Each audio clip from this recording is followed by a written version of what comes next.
Hey everyone, and welcome to episode 32 of your favorite YouTube series and our favorite YouTube series as well.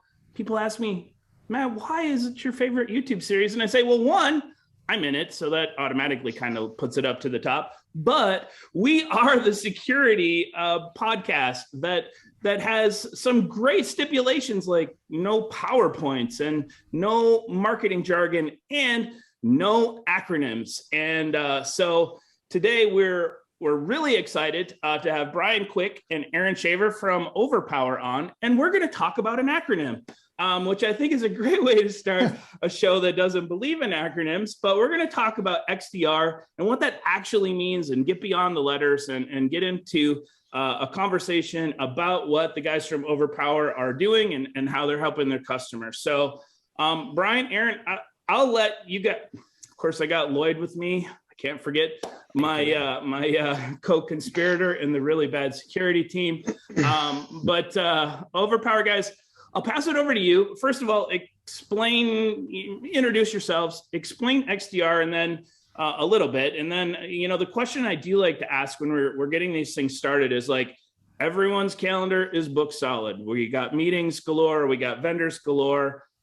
Why Overpower, right? Why do I want to spend a half an hour talking with you guys? What makes you different than everyone else? Well, absolutely. Thanks, Matt.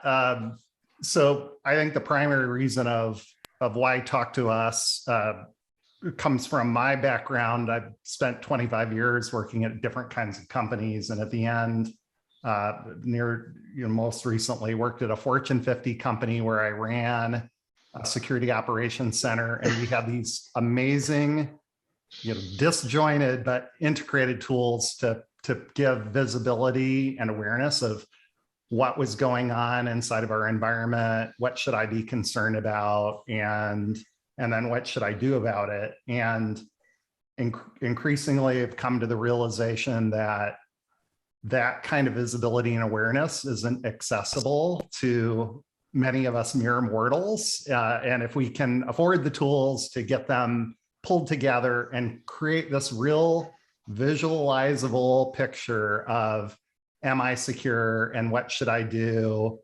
What should I do about it when I have places where I'm not secure? And so my co-founder and I, Aaron Shaver, and some other folks put together a whole company on the premise of there should be tools that human beings can access in real companies that don't break the bank and that quickly, efficiently can help you visualize what's going on in my environment, what should I do about it, where am I secure, and where do I need to improve. How'd I do, Aaron? I think you broke the rules. You didn't start with your intro. You just went right for the question. See, he doesn't want to waste any time. Just get. That's right. Just go right for it. Yeah, and I'm Aaron Shaver. I'm more of the product guy. I've always done startups, product development. I'm the math, science, and psychology behind the products that we build. And really, as I had some unique experiences over the last few years, we started to see that some of the challenges in security weren't about a lack of tooling available in the market, but about accessibility, and so we set out to answer some questions like, can I afford it? Can I implement it? Can I maintain it? And can the professionals in my environment actually utilize the tool without specialized training or talents? And so we set out to use advanced math. I won't even get into the buzzwords of artificial intelligence or machine learning, but advanced math to solve problems and create accessibility in the cybersecurity tooling space. So just in this last week, and I'm sure you hear this a lot as well, but seriously, just in this last week, I've had about 3 conversations where people were like, EDR, no, they're looking for MDR. No, they're looking for XDR. I mean, so can either of you walk through what any of that stuff means for the rest of us mere mortals out here? Sure. I can give it a go, and then Aaron will correct again, maybe. EDR, endpoint detection and response, and that was the original market solution of here's a piece of software, pretty expensive in most cases, not accessible early on to normal companies. A lot of you think about the Fortune 100 or similar kind of companies, and it was, I have my basic solutions, which were part of my portfolio of antivirus and, becoming endpoint protection, but I need this other tool that gives me visibility on the endpoint. So I can do these advanced investigations and know what software is installed and what are the unusual behaviors on the machine, and do it in a way that an antivirus client can't access. And then the problem created by MDR or solved by MDR was that as that penetrated further in the market, and normal, real world companies started saying, I need that too. They also said, I don't have any of the skill set to manage that. Like I could have all this telemetry coming at me from an endpoint, but I don't have, X NSA workers, X CI. I wish I was kidding. They might not even have workers, right? I mean, that's correct. Yeah. Yeah, I don't have threat analysts that could make sense of that data. So I need somebody to make sense of it for me, and ideally 24/7, 365, because increasingly my problems, I wish they would happen in the middle of the day on Wednesday, but they happen on Saturday night at 2 a.m. And that was really the space solved by MDR.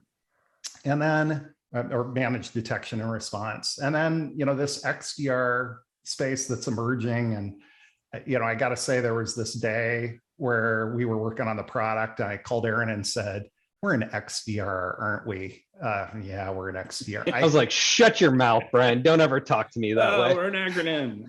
So, we share your trepidation about acronyms, but XDR, extended detection and response, and I will say, there are companies that coined the phrase, and Gartner has a definition potentially, but I view XDR as a solution to pull all of the pieces together. EDR and MDR were a lot about the endpoint, and one of the big changes was I have telemetry I got to pull together from all over in the environment, because when I do these investigations, the endpoint's just one piece of it. And I have to put it in context with what was going on the network at that time. And what did I see?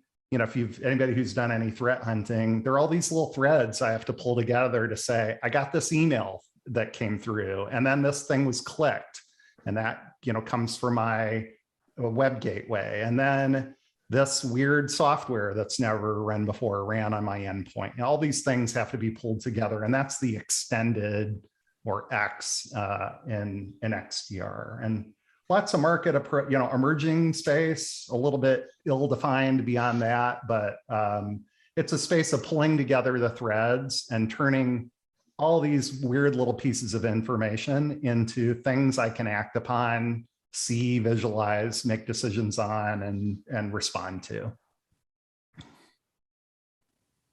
Yeah. Appreciate and I think the beauty here, we've now defined what all those are. So we can go back to using the acronyms, because that's like a lot of words, right? Yeah. We understand why they're, but see, I think one of the problems is when we start just throwing out the acronyms, like it gets lost in marketing stuff then, right? Yeah. I mean, and then all of a sudden, like, well, everyone has an XDR, or everyone has this thing or that thing. Yeah. I think we've certainly seen that over the years. So some of the other XDR platforms that I'm aware of tend to come, from like a product vendor, which you guys, and they've added this other service onto whatever their product offering is. And you guys, I think, are not that. So can you talk a little bit about like what does the structure of, like, we pull back the curtains of what Overpower is doing, like what's back there? Aaron, why don't you hit that? Yeah. Yeah, so I'll talk a little bit about the vision behind XDR, and to our jokes earlier, the flip side of the 3-letter acronyms is The alternative is you coin your own term and fight the whole market and try to redefine a new space, which for a small company is a battle often lost. It's true. So some of it is you have to find the closest acronym that applies to what you do, and then try to relate to folks from there. And I think XDR is closest to what we do. And the vision behind XDR is really being able to tie together all the disparate data sources, because the market's really moved from security being a small data problem where we can understand isolated data sets, present them to a human, and that human can take action on, to this security is a big data problem, and we need big data systems that understand our entire security data estate, and then are able to take action on those by themselves. And that requires a lot of integration between a lot of different tools that have a lot of 3-letter acronyms that we won't throw out here. And that's beyond the reach of the majority of organizations in the United States. And I believe the number is, and we really build tools for those 250 to 5,000 employee organizations. There's a lot of tools built for the big ones above that, but how do we bring that down market in a thoughtful way? And that means that we have to pre-integrate all of the tools, because you don't necessarily have the engineers to sit there and, you can have up to 60 different tools in a cyber tool chain.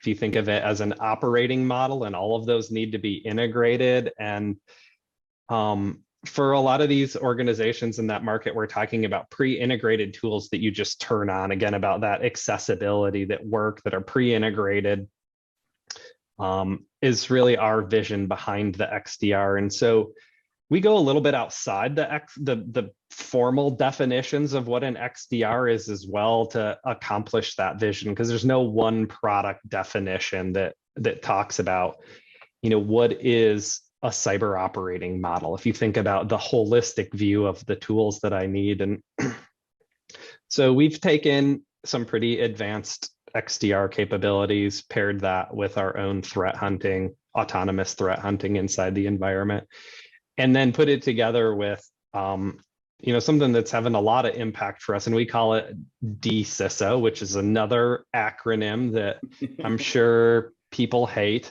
But there's this whole idea of, having a chief information security officer, then vCISO, a virtual version, which is basically rent somebody's time. And we've taken that to, like, how do we digitize that process? How do we create the workflows and the automation and the tools so that you don't have to rent somebody's time to hear cool stories about cybersecurity? You can just implement the best practices yourself. And so we've kind of bolted all that together into one ecosystem that's really just a flat fee based on the size of your organization. And I think that helps lead us to the accessibility model in that target space that we really build for. There's 14.9 million organizations that meet that definition, and we have such a talent shortage in the United States. And as the expense of that labor grows, affordability becomes an issue. And so we really take the automation, pre-integrated, and big data approach to solving those problems. Of all the companies that I talk to, I never once have ever talked to anyone that's like, can you find something for all of my people to do? I got too many people and none of them are doing anything. So right. I've never had that conversation. I'll know something is really wrong someday if I have that conversation. Yeah. So when we're talking XDR, we're talking, I'm guessing, like endpoints, telemetry. Is there like a SIM? I'm gonna throw another, and I hate that one because I can never remember what the stupid thing stands for. Security information event management. Security incident and event monitoring. See, right. We all get it wrong. Yes-ish, right? Okay. In the product, and that's we're really trying to kind of democratize the cost. So we just call it security events in our tool. Okay. We don't even put fancy, like, you see the tabs in our tool, and it's like attack surface and performance and security events. We we don't put fancy like hidden names on things because that's part of the accessibility of it. But yeah, we have to track security events. And for us in an XDR, more data is always better. So we're constantly writing integrations with, whether it's standards-based RFCs on syslog and log push and NetFlow and all kinds of other product-y names, all the way to, API integrations with, content delivery networks and Active Directory and all kinds of domain services. And so it's all about like really just continuing to mature that pipeline as organizations create larger and larger and more dispersed data sets across their environment. And we even, pull data from the dark web and pull data from breach databases. And it's really just about hunting and getting all the data we can about your organization, whether it's from inside your four walls, in your data center, remote devices, cloud assets that you don't even know that you have, third-party websites, right? It's all really just about pulling that together, and that's our job, is to go find that and automate it. So let's say I'm two scenarios here.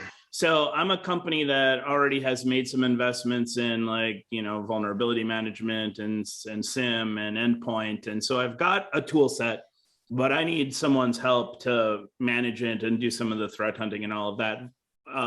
So how do you operate with a company like that? And then the flip side of that coin is, hey, I'm a very immature company that doesn't have, very robust tool set. Do you help with that as well? Can you talk through both of those scenarios? Yeah, and it's yes, both. So in the situation where I already have some of these best of breed tools, that's great. It's great to have an industry leading vulnerability scanner, for example. And then the challenge becomes, what are you doing with that data? Because I've run in my own home environment an industry leading vulnerability scanner on my little home network, and it produced, I kid you not, a more than 100-page PDF file of low through high severity. Here are all the things you need to go and do, and it, that becomes a task list, certainly, and it's a piece of data and input. But again, what we're providing is great. You have some of those best of breed tools. Then, any of those tools has an API now, and we can go pull data and pull it into our model and do risk scoring and help you with those decisions of which of these things are the highest risk things in my environment. And to do that, you can hire, as I did in a Fortune 50 company, an enormous team of, crazy qualified people, or we can do it as a big data kind of problem, as Aaron described, and use some math and use a model to say, this is a high risk vulnerability that came out of that scanner, but is it connected to the internet or not? And some of those things where we can, again, just use math and a model to say, connected to the internet, should probably fix that before the other thing. Or it also is a domain controller with these other 12 services running, probably a higher risk with that vulnerability than other things. So we definitely, that's just one example of a tool, but if you already have the best of breed, having this other layer makes that even more valuable. And again, our sort of pre-canned integrations approach means that this isn't a 3-month project to get that integration done. It's minutes, hours, maybe days for us, depending on if it's something that we already have in place. So better time to value. In the other case, I've got maybe an antivirus package and a firewall, and that's the extent of my security program. And I got a couple of IT folks, and you'd be surprised, maybe not, of how many 5,000-6,000 employee organizations are still living in that world. And where do we start now to do more than that? I put myself in the not surprised camp there. Yeah, right. And there, as Aaron used the word, democratization of, what you realize when you get in this space is like vulnerability management, that there are all sorts of ways to scan for vulnerabilities that can involve not buying a really, really expensive tool, and to use, some of the open source or as a service kinds of things that are available. So in every space, we build into our tools. If you have the best of breed, great, pull in the data. If you don't have those tools, we got to know about vulnerabilities in your environment. So what is the integrated, open source or reasonable for us to bundle in and include with an API? And it's for us an approach of, if you don't have the things you need to run the program, it's part of that flat per employee predictable rate, and it can be, similarly good to going and buying the best of breed tool. Okay. Do we, you mentioned making this accessible, and let's say I have a couple IT staff. We don't really know our environment terribly well, but we know we need to get XDR in here or a solution like that. So when we bring in a solution like yours, talk a little bit about like how to do that proof of value. What does it take to spin it up? What kind of resource commitment are we talking about? Yeah. How do we show that this is going to bring us the value? Yeah. One of the places where we have tremendous success is that we, as a POC, one of the things we frequently do is drop a scanner inside an environment and have a little bit of discussion around, before we scan your entire environment, let's just talk about what I know where my high value stuff is. This is the range of my data center, or if it's manufacturing, this is my my manufacturing environment, all the computers that are part of that. Or if it's medical, here's some medical device network ranges that I don't know very much about, and I wish I did. And we, in an hour, often can scan those ranges and provide a map. Provide a dashboard that's bigger, redder boxes are things that you really, really need to look at, and have seen every single time there's something crazy up in the top left-hand corner of our risk map. It's just like, the kinds of things that cause people to, leave the room in the middle of the conversation, and we need to go fix that.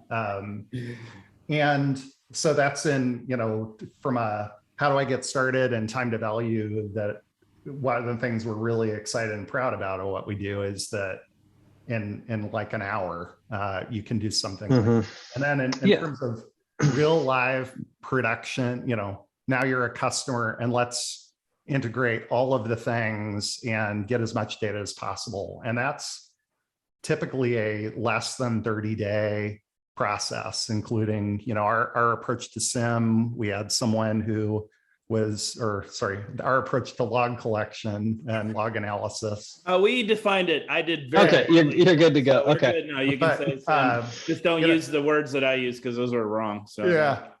But we have a customer who is using a commercial, well-known name brand SIM, and both, in terms of what they could afford and what they had the time to implement up to that point, they could afford, and they had implemented about a dozen assets that were collecting logs and sending them. And that's a common problem with that platform, because it's really expensive and it tends to be hard to set up and integrate.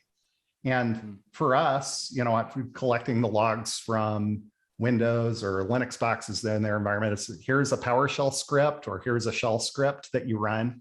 And after some testing, we deployed 1,000 assets over a weekend that are now collecting logs, and those are being analyzed. And it's part of that alerting and risk mapping, and part of their visibility of what's going on in my environment. Am I secure?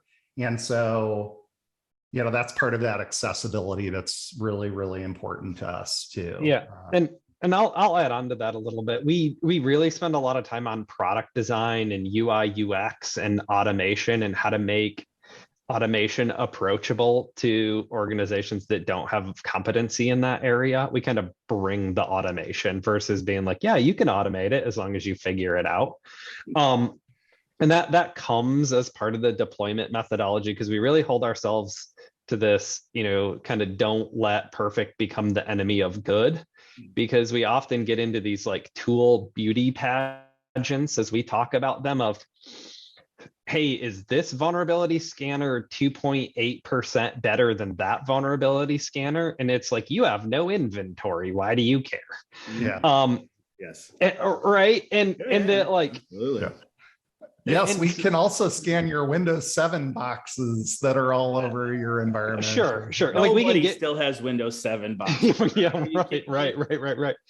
And so we try to avoid that. And whether you have the best of breed tools or you have essentially nothing, everybody has a gap somewhere. Yeah. And we're not here to get into like calling somebody else's baby ugly. Like there's a lot of great tools out there, but that doesn't mean they're designed for everybody's circumstances financially or technically.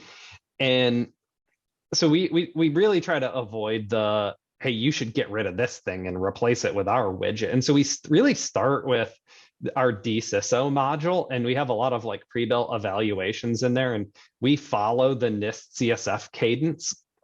And so we put customers on this nice 6-month routine where we start with, a little bit of work around what's your strategy and what are your capabilities. And then we go through, okay, well, what's your ability to identify your hardware, your software? Can you create a software bill of materials? Can you do you understand all the identities that you have? Do you know where all your data sets are located at and what kind of data they contain? And if not, here's some best of breed tools, or here's our tool and how it does it. We'll go kind of to the next month in the cadence and look at, protect. Okay, what do you have? What's your ability to do security configuration management and vulnerability management? That's great to have a super sophisticated vulnerability scanner. I'm just picking on that because it's the example we're using. But are you able to actually proactively manage the hardened configurations of your servers, or do you deploy them with the default configuration and then just try to roll patches? And, so we kind of work through that and provide them tools that really augment and support that. And if they have a tool that's great and it's working and you love it and you can afford it, great, leave it in place. Otherwise, here's a pre-integrated, very affordable tool to fill that gap as well. Well, I think a lot of the stuff that you're mentioning there is it's like it's a time suck, right? For teams, security teams that don't have time to, like a lot of times it's interesting when you hear, someone's favorite tool is someone else's least favorite tool. Sure. And a lot of times that has only to do with how much resources you can put towards something, because no matter how many, demos or whatever I've sat through, and everyone's like, oh, we don't, our solution doesn't require you to sit in front of it all the time. That's like never true. And maybe it's not like you have to have somebody, looking at that single pane of glass all day long, but these products all require work. And at the end of the day, it's like, I need my security people doing threat hunting and incident response and all of the other stuff that they should be doing, and not just maintaining tools. So I think a lot of that stuff is just like, we just don't have the time or the resources to be able to do those things, right? Yeah. So another question that conversation that I've been having a lot lately, because I feel like a lot of companies are really starting to look down, some level of managed or co-managed types of scenarios, again, for all the reasons that we've already talked about.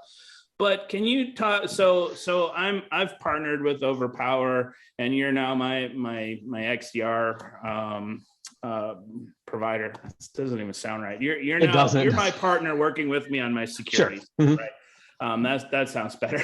One of the questions that keeps coming up is like, where's the dividing line? Like, are you collecting all this stuff and telling me, hey, you've got some issues, you go fix them? Are you saying, hey, here we found something that's a critical, we're going to help you fix it? Or, hey, here's something we know is an issue, we're going to just go in and fix it? Like, talk about what the interaction between you and your customers looks like moving forward. Yeah, absolutely. So, and to be clear, it's not a managed service over your environment. And so we're providing, the visibility and awareness, and where we can automate that, we can automate response inside of the software, but that's part of making a solution that's accessible. Because there are managed services out there, and some of those are good and they have various degrees of affordability, but I have not found managed service to be a democratizing kind of service for folks. It tends to be, there's this reality of paying human beings to do things costs money, and managed service provider might be able to build some sort of economy of scale around that, but human beings do work. And so really our premise is around, and our skill set and our product strategy, Aaron can describe a little more of it, is around what are the things we can do with math, and what are the things we can do with automation, and where can we provide that sort of, that having this tool should be a force multiplier in and of itself, because it's reducing the work of my team, and I'm not having to go look in multiple tools, or I'm not having to spend the effort on, when I'm sitting and I'm exhausted and I look at what am I even going to do today to make this thing better, that I can follow a menu and say, I could focus on these things, and quantifiably, that we have there's math, there's scores applied to it, and say, half of my risk is these 100 assets in my environment. Of 1,000, half of my risk is in 100 assets, and I can dig into why is that, and I can help myself understand, here's this stupid protocol that's turned on for no reason on my assets, and half of my risk would go away. 25% it might go away if I went and turned off these 4 protocols that I don't need. And so that's but to answer your question more directly on, it's not we manage our tools, and we seek to make that kind of like you said, everything requires some calories to be burned and some effort, but how do we make our tools as effortless as possible, and that it's really genuinely, in minutes, days, I can get the tools to do this work stood up, and then those tools help me with because scale matters.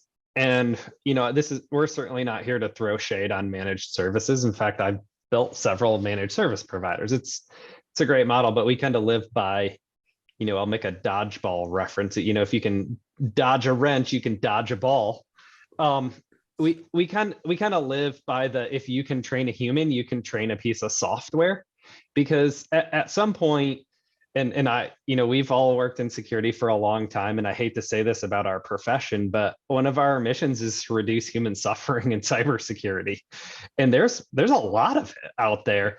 And moving to a managed service provider is more the transference of human suffering versus the reduction of human suffering in many cases. And we're actually trying to solve that and say, okay, if I was going to train a team of a level 1 SOC analysts to detect a thing and do a thing, how would I train a piece of software and write a piece of software to do that same thing, and do it at a large scale and at a very high speed and a high capacity, so that we can make a product that every person can afford?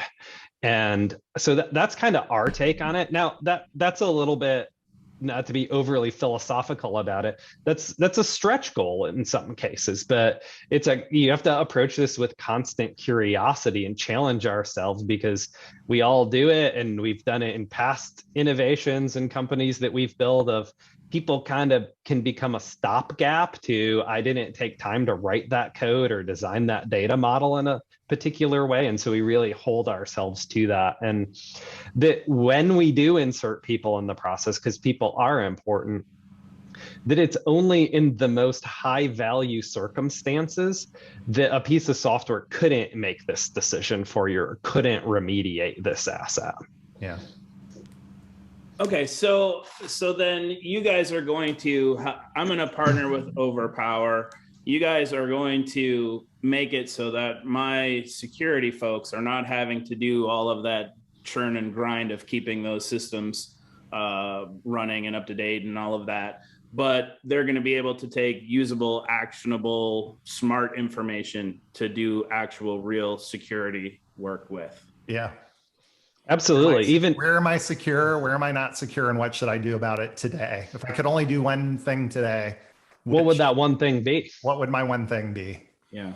If I could only respond to one event in my system, what event should that be that I respond to? Not, I mean, just being Captain Obvious and being like, here's a list of all your events that happened. You should decide what to do. Is doesn't really fit our mission. There are a lot of tools out there that can do that today.